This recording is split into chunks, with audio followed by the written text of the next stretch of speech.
going to give you a little bit of information on pros and cons for the use of a Smartdrive for quadriplegics. First, what is a Smartdrive?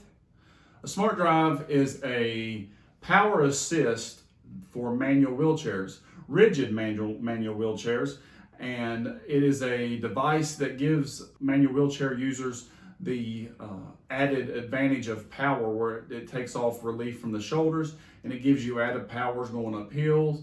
If you're in Walmart, if you're in a shopping center, it gives you the ability that it will push yourself without you pushing the chair. And so it gives you a lot of freedom as far as that goes, a lot of independence, I should say. You've noticed that, right, Fish? Mm-hmm. Before you got the Smartdrive, we were pushing you, and you'd have to hold the cart, which you would bang your feet up. Yep, we'd push a lot. I'd push a lot more. I still push some, you know, depending on what frame we're in, what we're doing. I still do push a lot. But anyway, we'll get into the nuts and bolts of what I see as the pros and cons of a quadriplegic using a Smartdrive. First off, we'll go over a few of the parts. That picture that you just saw, that is the hook that Fisher hooks the power drive on. I've put the power drive on a few times when I get out of the car by myself. What is the difficulty of that? Sometimes it gets caught in the hook and it just gets stuck in it. Okay. And sometimes it just can be difficult to put it in. From a quadriplegic standpoint, I will say the Smartdrive weighs about 13 pounds. This unit is about 13 pounds. I can handle it barely. That's about my max, I would say. And so putting it on and off, again, 13 pounds, depending on your finger dexterity, you have the use of your fingers to grab the handle here to put it on and off. So that's something to keep in mind. As a quadriplegic, if you have a Fisher, right, that can do it for you, then that's fine. You don't have to worry about that. And also, there's little finger grooves right here where you can put your fingers in. Yeah.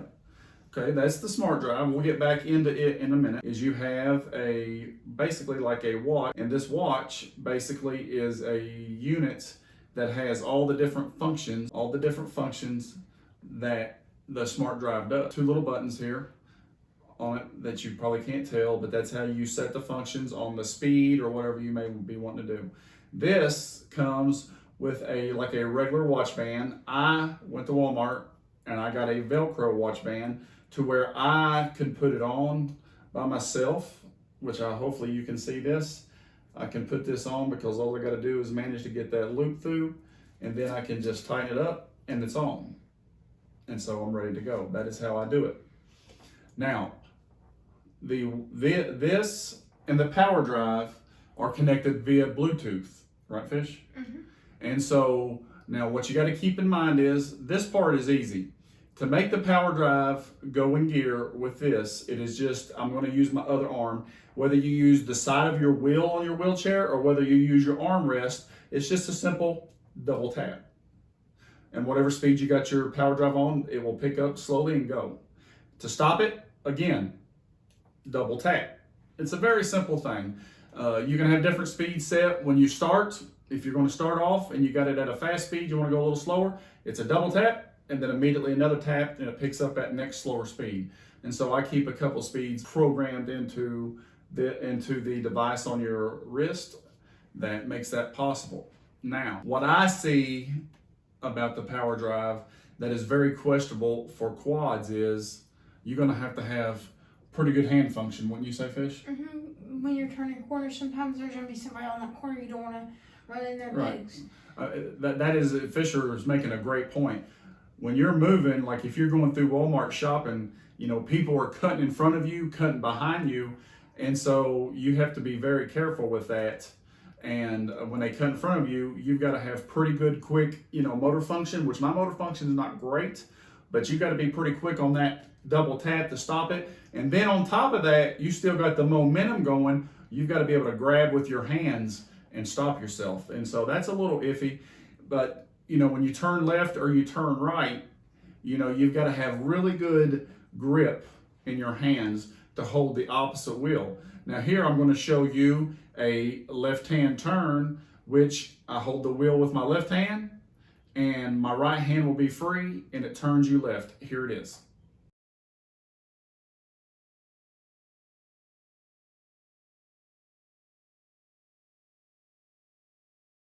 When you say, Fisher, that left-hand turn is my best turn that I do.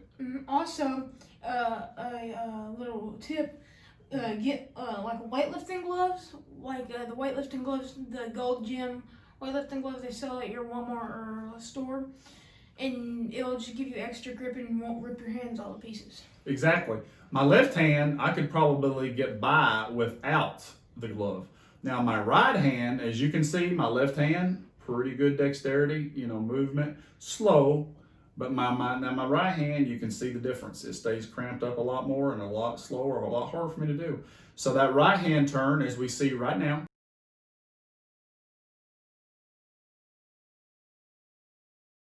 as you can see, that right hand turn was a little bit more difficult for me. And so them gloves that Fisher were talking about are very important. And I would say that probably the most important area for the gloves for me is going down hills when you fish.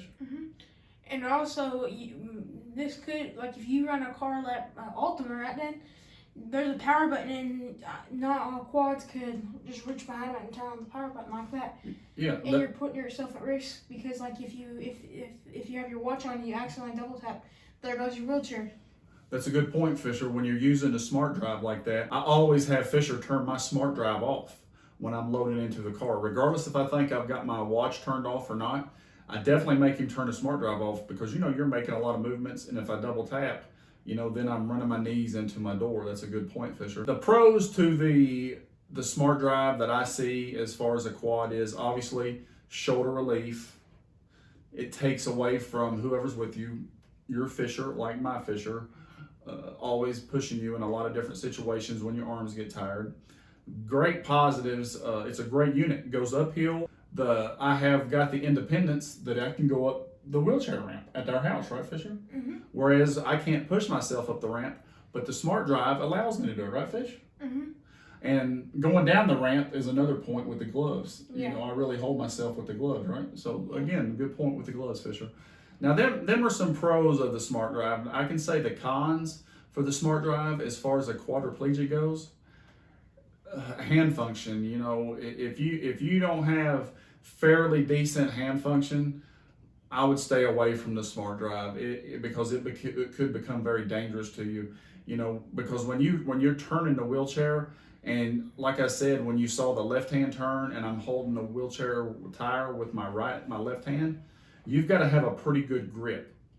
I mean, it's got to be a good grip because that tire cannot be moving. You've got to stop that tire in it. That's how it turns you. And the same thing when you're turning right, you've got to be able to hold that right hand, the right tire or push rims, whichever one, and be able to hold that still while you turn. And so that is the biggest con, as far as I can see, with a quadriplegic is functionality of the hands. Motor speed can be a little bit slow because mine is, and you can kind of get by with it, but hand function is the number one con of the Smartdrive to a quadriplegic. Wouldn't you say, Fish? Yeah, another con is like if you're going up a steeper hill, right? Your Smartdrive, if it's like slippery and stuff like that, your Smartdrive will there's little grooves right here that spin around, and your chair could be tipping back. And my dad has the wheelie bars on now. He used not to, and we've told you the story about when he tried to go up the room. His Smartdrive was still spinning. Or did you have the wheelie bars on?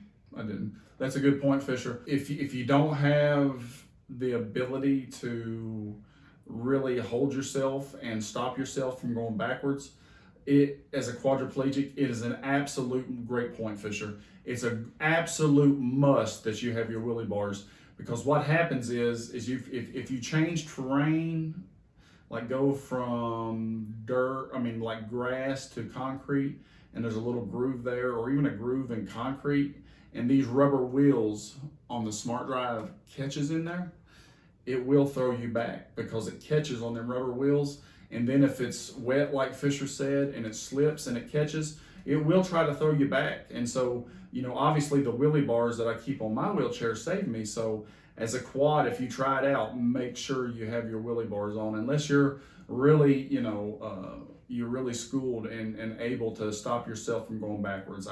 That would be a great point, Fisher. That's a definite must. But then are the pros and cons that I can really think of, right, Fish? Yep, and in future generations of this, it'd be nice to see them like where you could turn it on through via your watch. That would be a good thing to be able to turn the smart drive on through your watch. The charging, you know, again, if you dexterity or use of your fingers like I do, plugging in the power drive right here up. It's like a magnet. Yeah, up front. It's magnetized. It's real easy to do. It is not an issue to do that with, so that's not a problem. It does come, the smart drive has a nice stand that you can put it in, that it sits in, you know, when you charge it. That's really nice. Overall, it's a great unit. Overall, I love my smart drive, that's for sure, you know, but there are some things that I've got to be real careful of, and don't know how long the rubber tires on here last. These are still the original ones on mine. So if you have, like I said, if you have any comments on the watch that comes with it, the Bluetooth that controls the smart drive, if you have any comments or pros and cons on the smart drive, make sure to put it in the comments below so other users can see it. I by no means know everything about this. I've been using it for probably 6 months, so I love it. I just wanted to make sure. They're fairly expensive, like $6,000 I think. I'll put the link in the comments below, you know, I'm sorry, the link in the description below on the smart drive. I believe they are around $6,000. They are pricey. So I'd hate for somebody to just get one and not be sure to be able to use it and spend that kind of money and have one, because like everything else, they lose value once you buy them. So make sure you do that. And I believe that's about it, Fish. Mm-hmm. Don't you? Mm-hmm. We thank you so very much for watching our videos, and we hope that you would share this video throughout your social media platforms, and make sure to like, share, comment, and subscribe. see y'all. See y'all.